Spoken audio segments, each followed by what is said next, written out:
तुम जैसे लोगों के कारण ना मुसलमानों पर लोग थूकते हैं।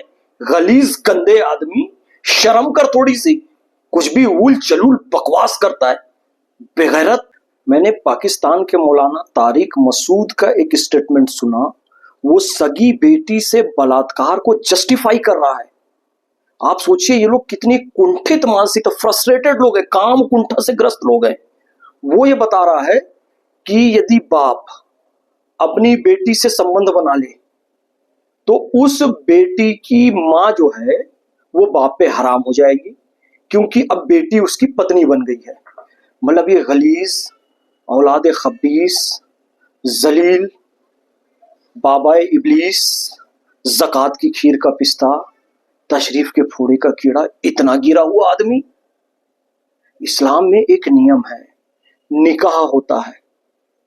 एक लड़का एक लड़की के बीच में दो गवाहों को सामने रखते हुए निकाह होता है, महर तय होता है, बहुत सारे लोग इकट्ठा होते हैं, उनके सामने कलमा पढ़ा जाता है और फिर दोनों पति पत्नी बनते हैं और उसके बाद वो आपस में यौन संबंध बनाते हैं।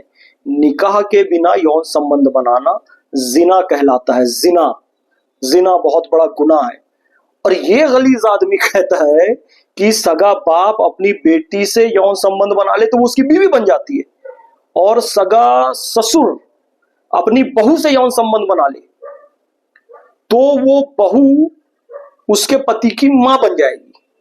मतलब आप समझ जाइए कि ससुर ने अपनी बहू से निकाह नहीं किया, बलात्कार कर दिया, तो बलात्कार को ये निकाह मान रहा है और ये कह रहा है कि अब वो जो पत्नी है, जिसकी वो पत्नी थी, जिसकी वो बीवी थी, अब वो उसकी मां बन गई है, क्योंकि उस लड़के के बाप ने उसकी बीवी के साथ संबंध बना लिया। यानी निकाह का तो कोई मतलब नहीं। तो तारिक मसूद के हिसाब से निकाह करवाने की जरूरत नहीं है किसी की।